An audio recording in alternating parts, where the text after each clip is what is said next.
오늘은 우리 화목제에 대해서 말씀을 보도록 합니다. 지난 시간에 우리 속죄제 다 했지요. 자, 오늘 화목제에 대해서 말씀을 보도록 합니다. 화목제의 의미가 뭐냐면 이 화목제는 하나님과 관계를 회복시키는 제사. 하나님과 뭐하는 제사? 예, 하나님과 관계 회복이 바로 화목제의 의미입니다. 레위기 3장 1절 말씀을 듣겠습니다. 사람이 만일 화목제의 제물을 예물로 드리되 소로 드리려면 수컷이나 암컷이나 흠없는 것으로 여호와 앞에 드릴지니 화목제 예물은 하나님 앞에 흠없는 것으로 드려라, 이렇게 말씀을 하고 있죠. 화목이라는 말이 하나님과 나와의 관계가 껄끄러워졌을 때, 하나님과 나와의 관계가 막혔을 때 이 관계를 회복시켜주는 제사가 무슨 제사라고? 화목제라 이 말입니다. 자, 하나님과 여러분 잘 알죠? 우리 나 사이에, 인간 사이에 뭐가 가로막혀 있었다? 죄가 가로막혀 있다 이 말이죠. 그죠? 자, 하나님과 나 사이에 죄가 가로막혀 있으면 누가 고통을 당하는 거죠? 내가 고통을 당한다 이 말이에요. 자, 나도 고통스러워. 나도 고통스러울 뿐만 아니라 하나님도 그걸 고통스럽게 생각한다. 여러분 그걸 기억하셔야 돼요. 하나님과 나 사이에 죄가 막히면 우리는 우리 인간의 입장에서 고통이다라고, 아픔이다라고, 괴로움이라고 하지만 하나님도 하나님 관점에서 보면 고통이라 이 말이에요. 우리 인간이 하나님 만나면 문제 해결됩니까? 안 됩니까? 되잖아요. 그래서 인간이 하나님을 찾아가는 거죠. 그렇게 해서 만든 것이 바로 종교입니다. 자연 종교죠. 그죠? 불교나 인간이 만든 종교는 다 이 자연 종교예요. 하지만 기독교는 계시 종교입니다. 하나님께서 우리에게 찾아오시는 종교라고. 자, 그래서 인간이 하나님께 나아가서 하나님 만나려고 해서 어떻게 노력합니까?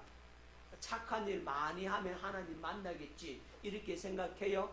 하지만 죄 문제가 해결됩니까? 안 됩니까? 안 되잖아요. 철학을 가지고 죄 문제를 해결해 보려고 합니다. 인간의 존재를 연구해 보려고 합니다. 하지만 죄 문제 해결 안 됩니다. 철학으로 안 됩니다. 그리고 다른 종교로 죄 문제를 해결해 보고자 할지라도 죄 문제 해결됩니까? 안 됩니까? 여러분 불교는 생로병사 이 네 가지 문제를 해결하려고 예를 썼지만 해결했습니까? 못했습니까? 못했다 이 말이에요. 그런데 우리 기독교는 이 생로병사 이 문제뿐만 아니라 우리의 영혼의 문제, 우리의 죄 문제까지 완벽하게 해결해 놓았다 이 말입니다. 불교는 사람의 죽음에 대해서 어떻게 생각하느냐? 숙명이니 받아들이라 이렇게 얘기합니다. 하지만 우리 예수님은 뭐라고 말씀하셨습니까? 나는 부활이요 생명이니 나를 믿는 자는 죽어도 살겠고 살아서 나를 믿는 자는 영원히 죽지 아니하리라. 우리에게 영원한 생명을 약속하고 있다 이 말입니다. 자, 하나님도 우리 인간을 만나주려고 무엇으로 다가옵니까? 사랑으로, 긍휼로, 은혜로 다가오지만 뭐가 가로막혀서? 죄가 가로막혀 있어서 우리 인간에게 다가올 수가 없다 이 말입니다. 그래서 하나님과 우리 인간 사이에 막혀있는 껄끄러운 이 죄의 담, 이 죄의 담을 무너뜨리기 위해서는 뭐가 필요하다? 화목제물이 필요하다 이 말이에요. 여러분 아담이 죄를 지었어요. 그죠? 아담이 죄를 범하면 그래서 하나님과의 관계가 끊어졌죠. 하나님과의 관계가 단절됐다고. 아담과 하나님 사이에 뭐가 가로막아서요? 죄가 가로막고 있다 이 말입니다. 그래서 하나님과의 관계가 끊어졌다, 단절됐다라고 말합니다. 그래서 하나님과의 관계가 끊어졌으니까 하나님과 뭐가 됩니까? 원수가 되는 거죠. 여러분 남편과 아내가 둘이 행복하게 살다가 둘이 이혼을 해서 그러면 어떻게 됩니까? 그것보다 더 큰 원수가 없어요. 그렇죠? 원수가 아니고 왼수가 되는 거죠. 그죠? 그렇다 이 말이에요. 자, 그래서 하나님과 원수가 되어서 결국 어떻게 됩니까? 죄인의 멸망을 가져오고 영원한 형벌이 지옥의 고통이 다가올 수밖에 없다 이 말이죠. 여러분 문제는 하나님과 나와의 관계가 끊어짐에 대해서 문제가 발생하기 시작합니다. 그래서 예수님께서 이 땅에 오셔서 화목제물이 되어주는 겁니다. 자, 요한일서 4장 10절 말씀을 뵙겠습니다. 사랑은 여기 있으니 우리가 하나님을 사랑하는 것이 아니요 하나님이 우리를 사랑하사 우리 죄를 속하기 위하여 화목제물로 그 아들을 보내셨습니다. 무슨 제물로? 화목제물로 그 아들 예수 그리스도를 보내셨습니다. 예수님께서 십자가에 못 박혀 피 흘려 죽으심으로써 화목제물이 되셨다 이 말입니다. 하나님과 우리와 어떤 제물? 예, 하나님과 우리 사이에 화목제물 되심으로 말미암아 죄의 담이 무너지죠. 그죠? 자, 하나님과 인간 사이에 이제 화목제물 되었으므로 뭘 맺을 수 있게 하셨다? 그랬죠. 하나님과의 관계가 이제는 회복되는 겁니다. 무엇을 통해서? 새 언약을 통해서 하나님과 우리가 관계가 회복되는 것. 자, 여러분 이게 굉장히 중요한데 하나님의 공의는 뭐냐면 하나님의 공의는 죄인을 벌하셔야 되잖아요. 하나님의 공의는 죄 지은 사람은 용서하면 안 되잖아요. 반드시 죄의 값을 받아야 되잖아요. 그렇죠? 죄의 값은 반드시 사망에 이르게 되죠. 그것이 누구의 공의라고? 하나님의 공의라 이 말입니다. 하지만 하나님의 사랑은 어떻습니까?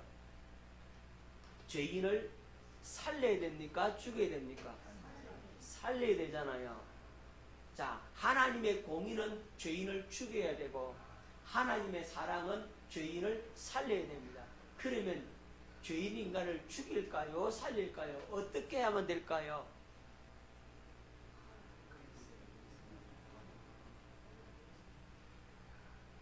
여러분 하나님의 공의로 우리를 바라보실 때는 우리는 다 어떻게 합니까? 죽어야 되잖아요. 그러면 하나님의 사랑의 눈으로 우리를 볼 때는 죄인을 다 살려야 되잖아요. 그럼 어떻게 할까요? 고민이죠. 어떻게 하면 돼?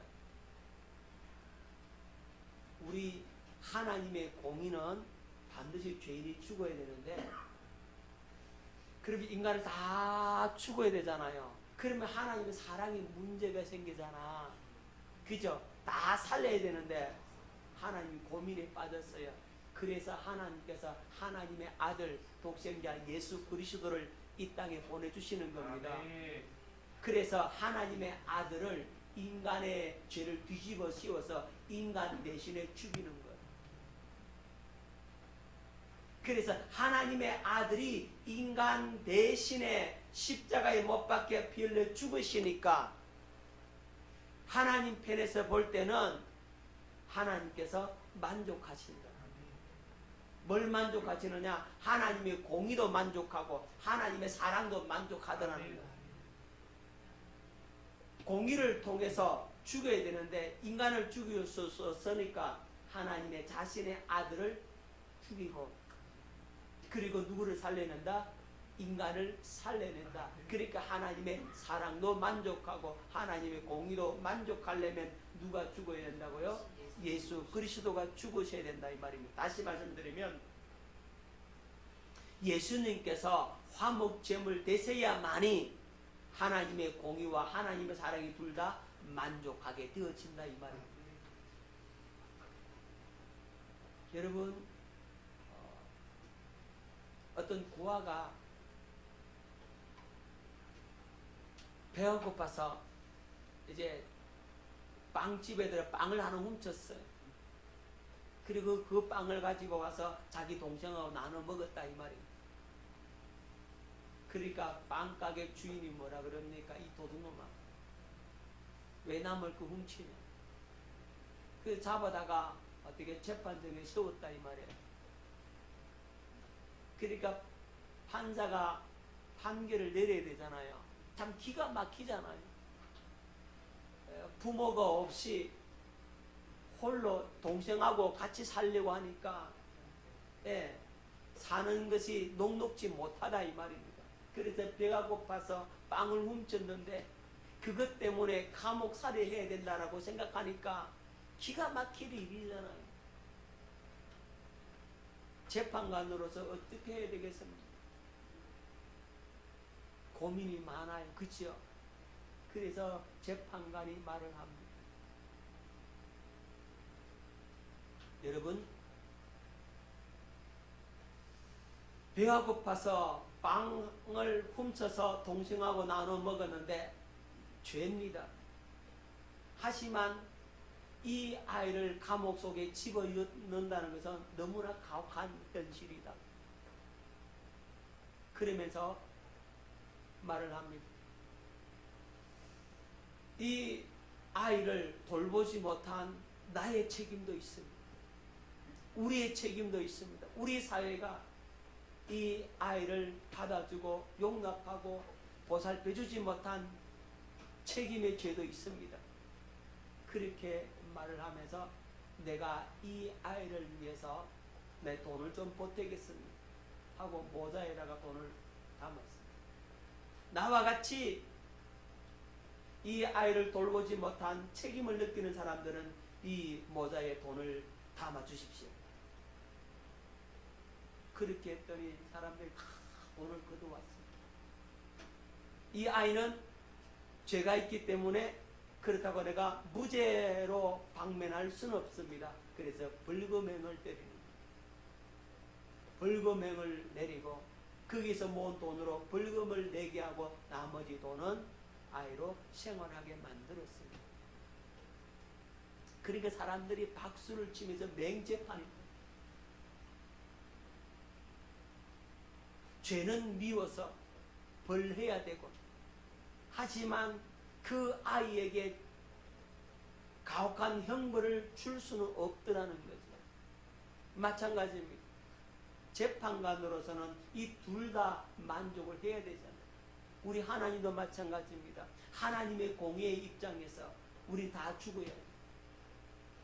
하지만 하나님의 사랑의 관점에서 우리를 다 살려야 됩니다. 그래서 하나님께서 선택한 방법이 자신의 아들을 인간의 모양을 입혀서 인간의 모습으로 인간으로 세상에 내보내서 이 인간 예수 그리스도에게 인간의 모든 죄를 다 뒤집어 씌워서 그를 죽이는 겁니다. 그래야만이 하나님의 공의가 만족돼요. 그리고 죄 지은 인간은 다시 살리시는 것이 바로 하나님의 사랑이라.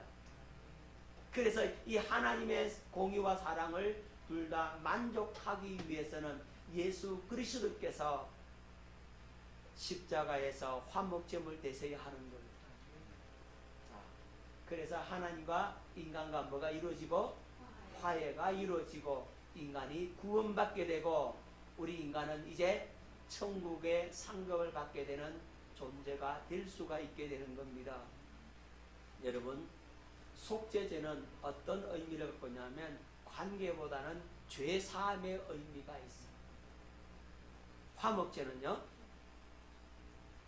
속죄보다는 하나님과 친밀함을 강조하고 있습니다. 그래서 화목제는 하나님과 인간의 관계를 온전한 연합으로 하나됨으로 연결시켜주는 제사입니다. 자, 정리합니다. 속죄제는 죄 사함의 의미가 커요. 어디에다 방점을 찍는다고요? 속죄제는 죄 사함, 죄 용서의 방점을 찍는다고 한다면 화목제는 하나님과 친밀함, 관계를 회복시킨다. 친밀함의 방점을 찍는 것이 바로 화목제입니다. 여러분 화목제만 드리지 않아요. 반드시 속죄제 드리고 번제 드리고 그리고 화목제 드립니다. 번제와 속죄제, 화목제, 소제 거의 같이 동시적으로 드리는 거예요. 예. 그래서 하나님과 화목에 초점을 둔 제사가 무슨 제사라고? 화목제. 다시 말하면 하나님과 깊고 긴밀한 교회 속에 들어갈 수 있도록 만들어주는 제사가 바로 화목제이다. 자, 에베소 2장 14절 읽겠습니다. 그는 우리의 화평이신지라 둘로 하나를 만드사 원수된 것 곧 중간에 막힌 담을 자기 육체로 h으시고 법정으로 된 계명의 율법을 폐하셨으니 이는 이 둘로 자기 안에서 한 세 사람을 지어 화평하게 하시고 또 십자가로 이 둘을 한 몸으로 하나님과 화목하게 하려 하심이라. 원수된 것을 십자가로 소멸하시고 아멘. 원수된 것을 십자가로 소멸하시고 이제 하나님과 깊고 깊은 친밀함을 나눌 수 있도록 하는 제사가 무슨 제사라고? 화목제입니다. 아멘. 자, 기억하십시오. 화목제는 하나님과 친밀이다. 한번 따라합니다. 화목제는 하나님과 친밀이다. 화목제의 특징이 있어요. 자, 화목제의 특징은 뭐냐면 화목제의 제물은 소, 염소, 양의 암수가 다 가능합니다. 여러분 속죄제는 무엇으로 드려야 됩니까?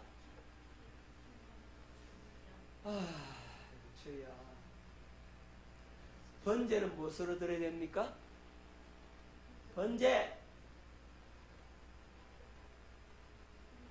번제 암컷으로 드려요? 수컷으로 드려요? 크게. 그렇죠.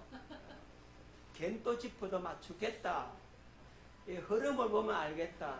화목제의 제물은 소, 염소, 양의 암수가 다 가능하다 그랬는데 그럼 다른 제사는 뭐만 드리겠습니까? 수컷만 드려요. 수컷. 번제는 수컷, 속죄제도 수컷, 속건제도 수컷으로 드려야 돼. 순놈만 드려야 된다고. 여러분 왜 수컷으로 드리느냐 하면 두 가지 의미가 있는데 하나는 뭐냐면 예수님께서 여자가 아니고 뭡니까? 아들이잖아요. 아들을 낳으리니 이름을 예수라 하잖아요. 그래서 수컷을 드리는 거예요. 자, 그런 의미도 있고 또 한 가지 의미는 뭐냐면 여러분 사람들이 가축을 키울 때 암컷이 많아야 돼요? 수컷이 많아야 돼요? 그렇죠. 암컷이 많아야 돼요. 그죠? 양 20마리당 암컷 20마리당 수컷 한 마리만 있으면 돼. 무슨 말인지 알겠죠? 근데 새끼 놓을 때는 새끼는 암컷인지 수컷인지 구별됩니까?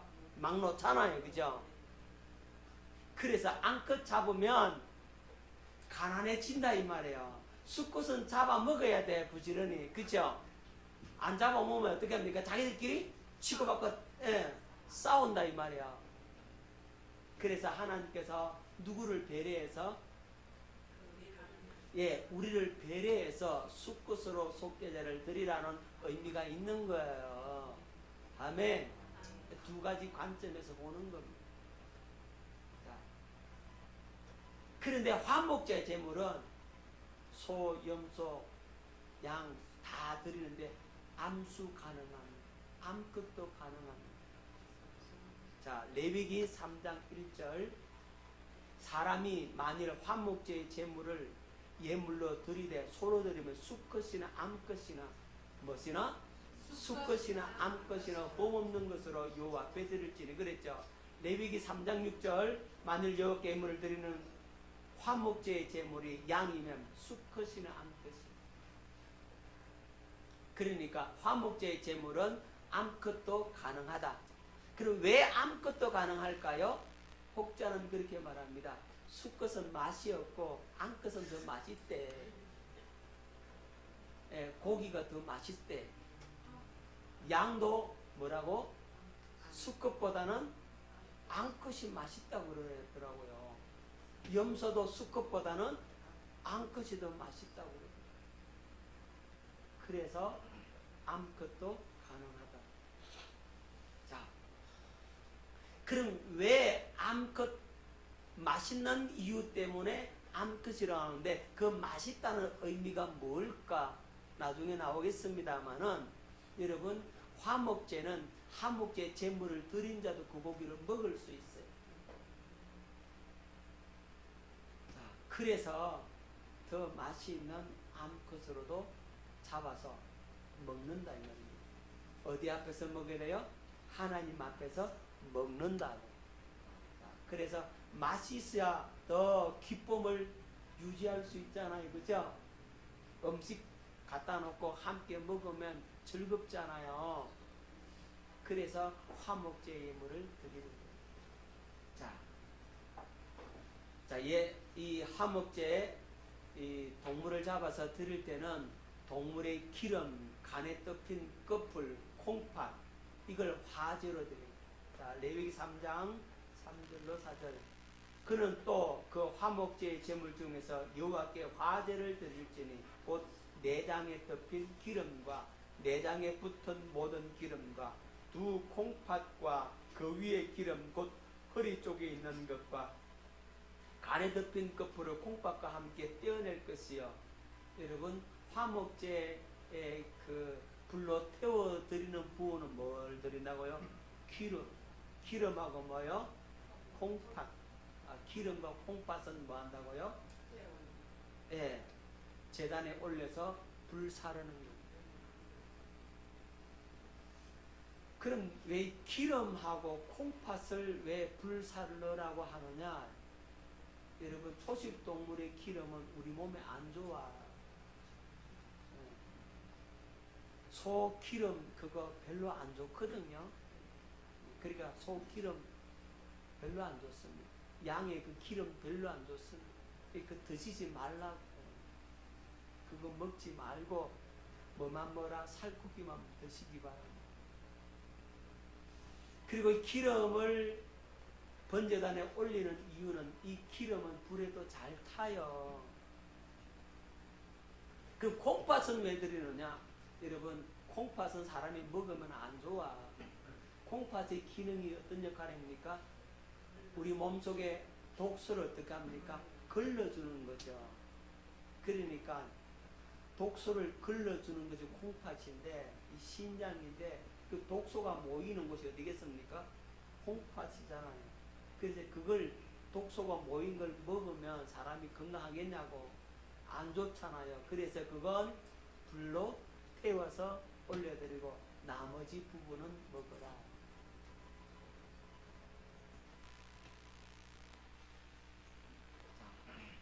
하나님과 우리 인간 사이에 하나님과 뭐가 이루어진다? 화목하게 됩니다. 근데 하나님과 화목하기 위해 예수님이 십자가에서 뭐가 다 녹으셨다고? 애간장에 다 녹는다. 그래서 우리 예수님께서 뭐라고 부르셨습니까?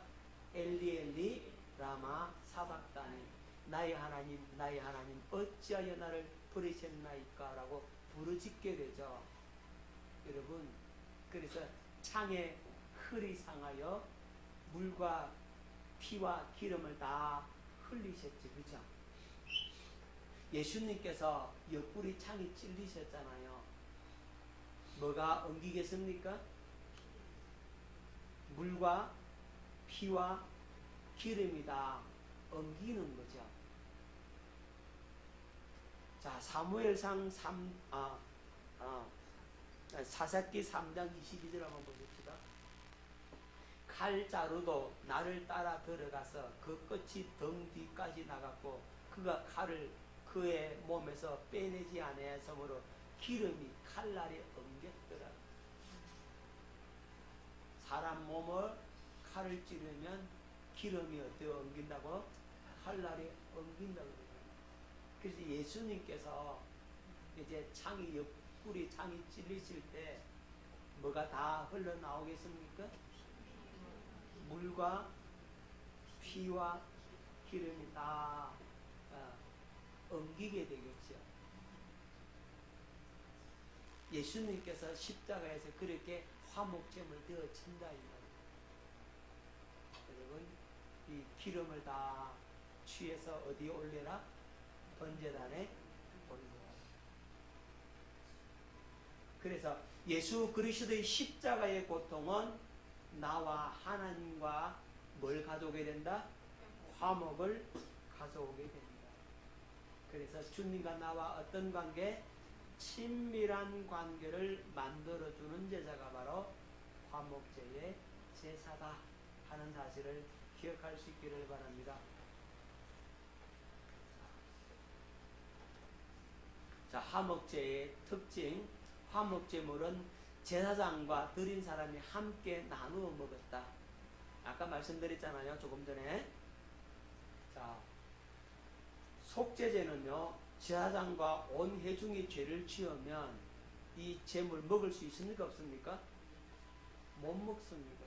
그러니까 피를 휘장 앞에 7번 뿌리고 분향단에 피를 바른 제사. 이 제사는 고기를 먹어요? 못 먹어요? 못 먹습니다. 제물을 먹지 못하고 제물을 어떻게 합니까? 불사릅니다. 누가 죄를 지었을 때?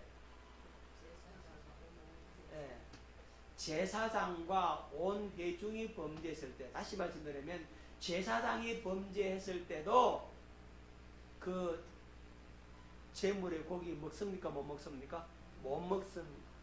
온 회중이 죄를 범했을 때도 못 먹습니다. 자, 온 제사장과 그리고 온 회중이 죄를 범했을 경우에는 그 피를 어디에 들고 갑니까?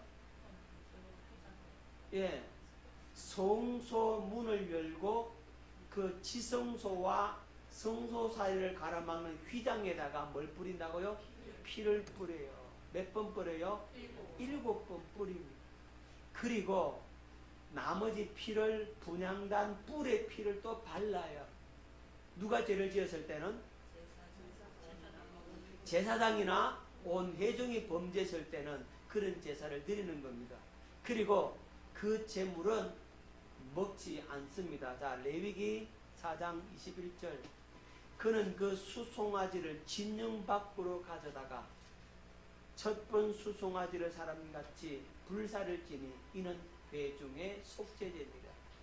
그러니까 회중의 속죄제, 또 제사장이 죄를 범했을 때 속죄제는 반드시 송아지를 가져다가 제사를 드려야 되고, 그 송아지의 피를 어디까지 들어간다? 휘장 앞에까지 가지고 가요.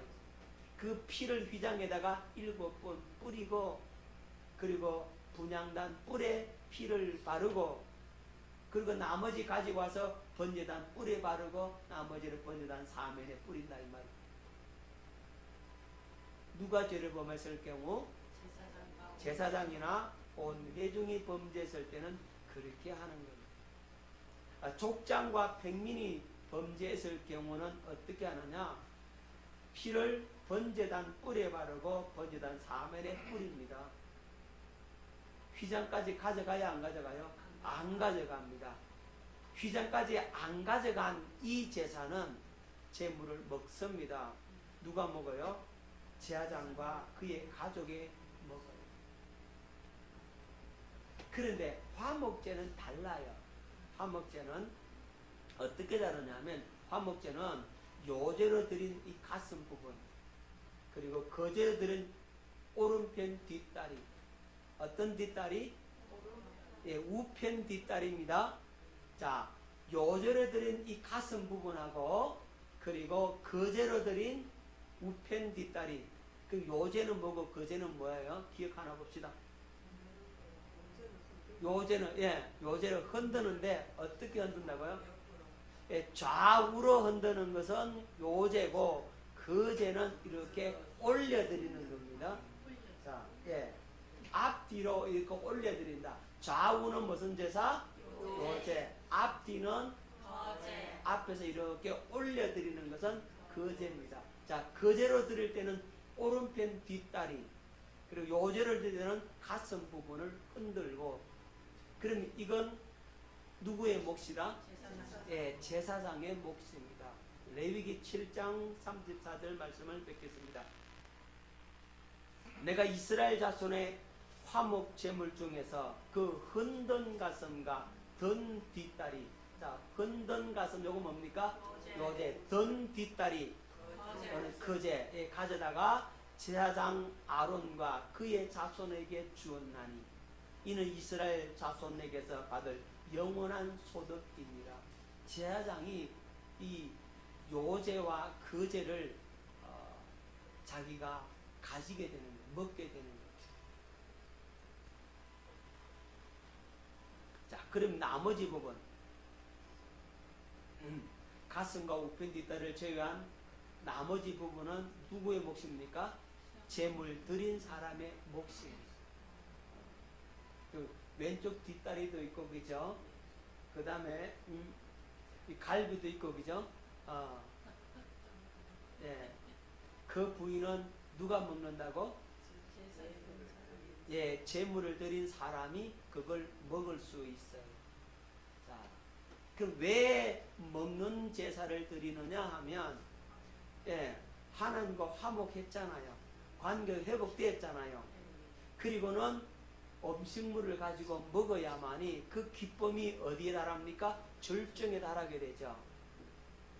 여러분 원수지간에도 화해하려면 뭐 하면 됩니까? 밥 한 끼 잘 먹으면 되죠. 그죠? 그죠? 남자들은 세상 사람들은 술 한 잔 먹고 풀잖아요. 좋은 식당에 가서 그냥 맛있는 음식을 먹고 술 한 잔 먹고 오면서 자기 속마음 얘기하고 서로 이해하고 그래 우리 잘 지내보자 하면은 관계가 회복되잖아요. 세상 사람들이 그래야 하잖아요. 하나님 앞에서도 이제 하나님 앞에 화목제 제사를 드리고 그리고 하나님과 친밀해졌잖아요. 친밀하니까 그 기쁨과 감격을 누리기 위해서는 뭐 해야 됩니까? 음식을 먹어야 되죠. 그래서 하나님과 나와의 관계 이것이 회복된 기쁨과 감격의 절정을 뭘 먹으면서 누린다? 음식을 먹으면서 이 재물을 먹으면서 감사하고 하나님과 친밀함을 더 깊이 생각하게 되는 겁니다.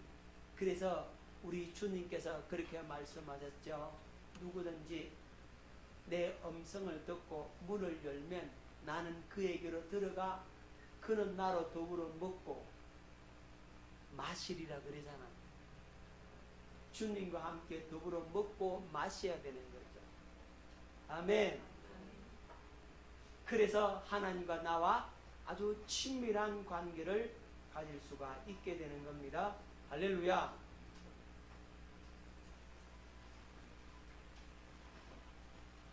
자, 화목제의 특징. 화목제는 수언제라고 불립니다. 어떤 제사요? 수언제가 뭐죠?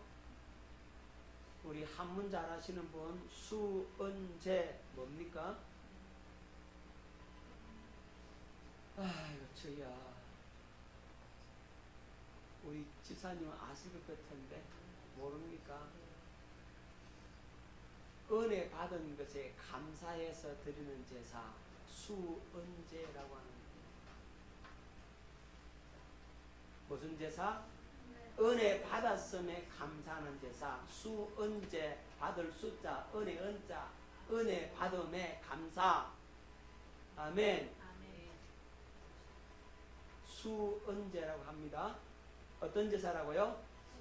은혜를 받았음에 감사하는 제사를 가르쳐서 수언제 다른 말로 하면 화목제라고 하는 겁니다. 솔로몬 왕이 하나님 앞에 1000번제를 드려요.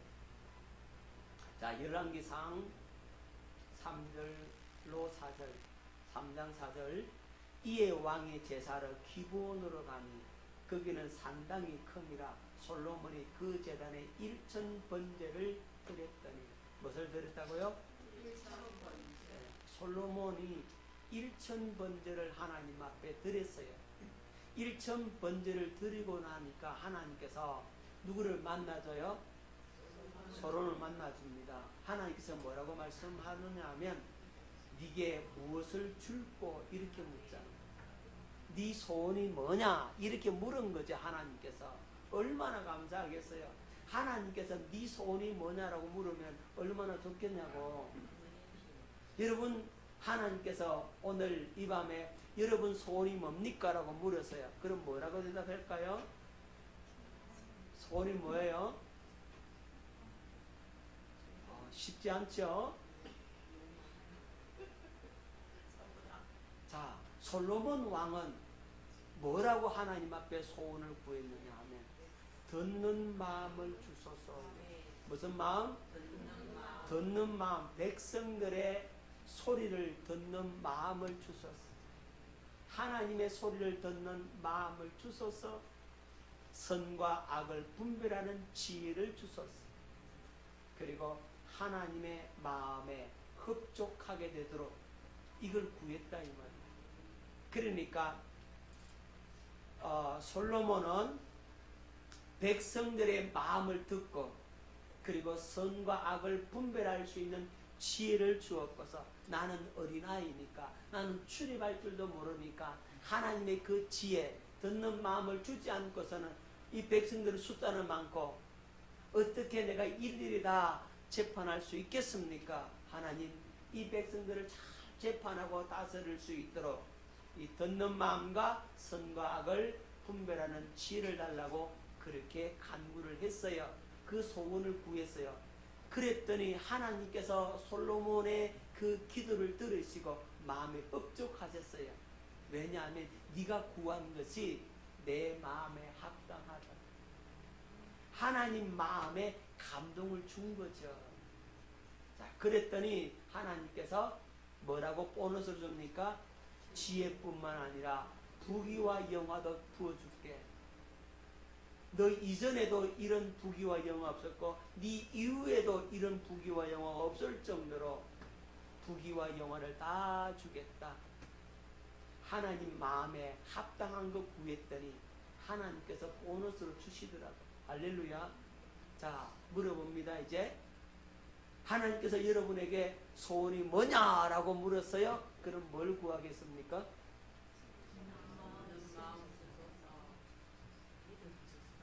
주여 아버지, 하나님의 마음에 합당한 걸 구해야 되겠죠? 그것이 뭔지 여러분들이 생각해 보시나? 주님의 마음을 감동시킬 수 있는 것이 뭔지를 여러분들이 구할 수 있기를 바랍니다. 생각해 보시기 바랍니다. 그걸 구하세요.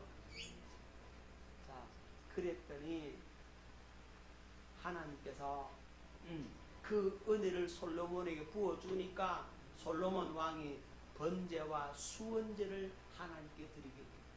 번제와 무슨 제사 드렸다고? 수언제.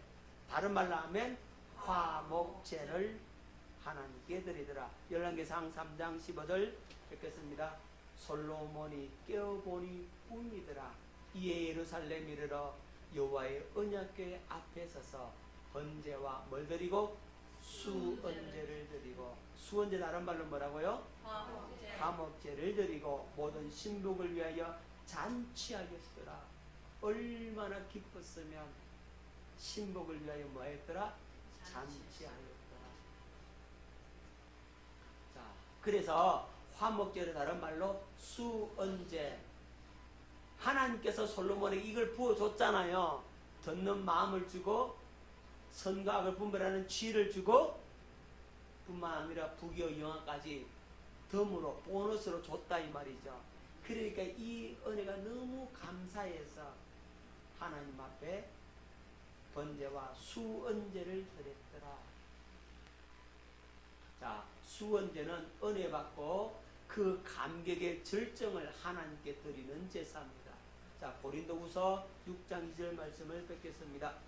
이르시되 내가 은혜 베풀 때에 너에게 듣고 구원의 날에 너를 도왔다 하셨으니 보라 지금은 은혜 받을 만한 때요. 보라 지금은 구원의 날이로다. 지금 뭐 받을 때입니까? 은혜 받을 때입니다. 오늘 은혜 받으세요. 오늘 구원의 은총이 있기를 예수 이름으로 축원합니다. 여러분 오늘 은혜 받고 가셔야 돼. 은혜 못 받고 가시면 안 돼. 뭐냐 하면 지금 은혜 받을 때니까 그래요. 지금 구원받을 때라 이 말이에요. 그래서 주님께 받은 바 은혜의 그 기쁨의 절정을 경험하고 돌아갈 수 있기를 예수 이름으로 축원합니다. 그래서 우리는 화목제 예배를 드려요. 어떤 예배? 화목제 예배가 뭐겠습니까? 구원받은 감격과 은혜의 절정의 예배를 하나님 앞에 올릴 수 있어야 합니다.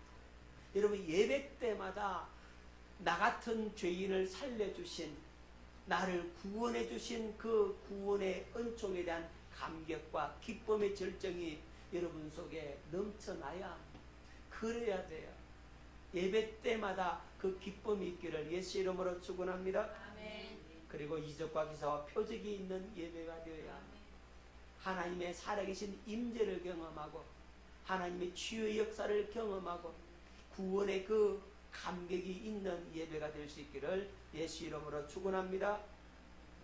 화목제물 대신 예수님의 그 사랑과 그 은혜를 체험하고 경험할 수 있기를 예수 이름으로 축원합니다. 그런 제사를 드릴 수 있기를 바랍니다. 자, 화목제의 특징 네 번째, 유급병도 드릴 수 있다. 뭘 드릴 수 있다? 유급병. 자, 유급병이 뭐예요? 네, 여러분, 소재물에 들어갈 수 없는 게 뭡니까? 누룩과 꿀, 유급병이잖아요. 그죠? 이건 소재물에 이건 들어가면 안 되는 거죠. 네. 그런데 예외 규정이 있어요. 예외 규정. 자, 레위기 7장 13절 말씀을 뵙겠습니다. 또 유교병을 화목제의 감사 제물과 함께 그 예물로 드리되, 유교병은 뭐와 드릴 수 있다고? 화목제의 감사 제물과 함께 그 예물을 드릴 수가 있어요. 자, 화목제만 뭘 드릴 수 있다? 유교병을 드릴 수 있다. 원래는 이 소재물에는 누룩 넣으면 안 되거든요. 그런데 화목제의 경우에는 누룩을 넣은 유교병을 드릴 수가 있는 겁니다. 자, 화목제의 경우가 그렇고, 그 다음에 맥주절의 첫 열매의 경우에 이 누룩 넣은 유교병을 드릴 수 있어요. 자, 레위기 23장 16절로 17절 뵙겠습니다. 일곱 안식일 이튿날까지 합하여 50일을 계수하여 새 소재를 여호와께 드리되, 너희의 처소에서 10분의 2 에바로 만든 떡 2개를 가져다가 흔들지니 이는 고운 가루에 누룩을 넣어서 구운 것이요. 고운 가루에 뭘 넣었다?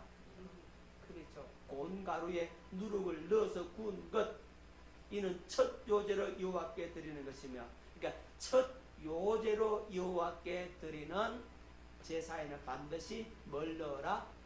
누룩을 넣어라. 여러분, 그러니까 이 맥주절의 첫 열매의 경우에만 뭘 넣을 수 있다? 누룩을 넣을 수 있다. 그러니까 화목제의 경우와 그 다음에 맥주절의 첫 열매를 드릴 때는 누룩을 넣을 수 있는데, 그런데 조건이 있어요. 이 단에 올릴 수는 없어요. 화제로 단에 올릴 수는 없고, 예, 드릴 수는 있다는 거죠. 뭐 하려고 드리겠습니까? 그렇죠, 먹으려고. 유교병이 맛있어요? 무교병이 맛있어요? 그렇죠, 누룩 넣은 떡이 훨씬 맛있죠, 그죠? 자, 레위기 2장 11절로 뵙겠습니다. 너희가 여호와께 드리는 모든 소재물에는 누룩을 넣지 말지니 너희가 누룩이나 꿀을 여호와께 화제로 드려 사르지 못할지니라. 하지만 12절, 처음 익은 것으로 그것을 여호와께 드릴지나 향기로운 냄새를 위하여는 제단에 올리지 말지며. 보세요, 처음 익은 것 드릴 때는 언제라고요? 맥주절, 그죠? 맥주절에 처음 드리잖아요. 초실절로 드리잖아요. 그러니까 맥주절에 첫 열매로 드릴 때는 누룩 넣은 걸 드릴 수는 있다. 그걸 어디로 든다? 요제로 드린다 그러잖아. 그죠? 자, 그래서 그건 요제로 드릴 수가 있는 거죠. 그건 누구 몫이라? 제사장이 몫이다. 자, 그래서 이 맥추절의 첫 열매와 화목제의 경우에는 유급병도 드릴 수 있다. 그러면 이 유급병 누가 먹어요? 제사장도 먹고 드리는 사람도 먹을 수 있어요. 그러니까 화목제 제사를 드리면 아주 풍성한 잔치가 되는 거예요. 기쁨의 감격이 넘치는 거예요. 그래서 화목제는 하나님과의 관계 회복이요 친밀함의 절정이다. 한번 따라합시다. 화목제의 제사는 하나님과 관계 회복이요 친밀함의 절정이다. 기억하십시오. 화목제는 하나님과 나와 친밀함의 절정입니다. 자, 무교병은 맛이 없고 유급병이 더 맛있죠? 그죠? 이제 하나님과 화목하기 위해서는 맛있는 음식을 두고 화목하게 되는 겁니다. 아멘. 뭘 먹어야 된다고요? 자, 이때는 유급병을 먹는 겁니다. 왜 먹죠? 화목하려고. 다르게 말하면 친밀하려고. 누구하고? 주님과 나와 친밀하다는 거죠. 자, 이게 중요한 사실을 여러분들이 잊어버리면 안 돼요. 지금 여러분들이 주님과 나와 얼마나 친밀한가 그걸 볼 수 있기를 바랍니다. 주님과 나와 친밀함 정도가 믿음의 성숙의 정도입니다. 주님과 거리가 가까워야만이 믿음도 그만큼 빨리 성장하는 겁니다. 주님과 멀리 있으면 믿음이 자라겠어요? 안 자라겠어요? 안 자라지, 그죠? 여러분, 남녀가 서로 만나가지고 데이트를 하는데 언제 정이 듭니까? 자주 만나야 정이 들죠, 그죠? 멀리 떨어져 있으면 어떻게 됩니까? 제가 어려운 시절을 보낼 때 노가다의 현장에서 일을 하는데 같이 일하는 사람이 뭐냐 하면 여자친구가 있는데 그 일을 하니까 자주 못 가. 일을 해서 뭘 벌어야 되죠? 돈을 벌어야 되니까 여자친구 잘 못 만나는 거예요. 그러니까 여자친구가 바람이 나버려요. 그래가지고 고무신 거꾸로 신어버렸어. 그런데 이 남자는 그 여자를 못 잊고 마음 아파가지고 있는 거예요. 여러분, 자주 만나야 가까이 있어야 뭐 한다고요? 고무신 거꾸로 안 신는다고. 주님하고 여러분 가까이 갈 수 있기를 예수 이름으로 축원합니다. 늘 주님을 의식하고 그분과 긴밀한 교제 속에 들어가라 이 말이에요. 그래야 믿음이 쑥쑥 자라는 겁니다. 그렇게 될 수 있기를 예수 이름으로 축원합니다. 한 번 더 기억하십시다. 화목제는 주님과 나와 친밀함입니다. 이걸 꼭 기억하시고 오늘 주님과 여러분과 영적인 깊은 교제 속에 들어가게 되는 은혜의 역사가 있기를 예수 이름으로 축원합니다. 오늘 여기까지 할게요.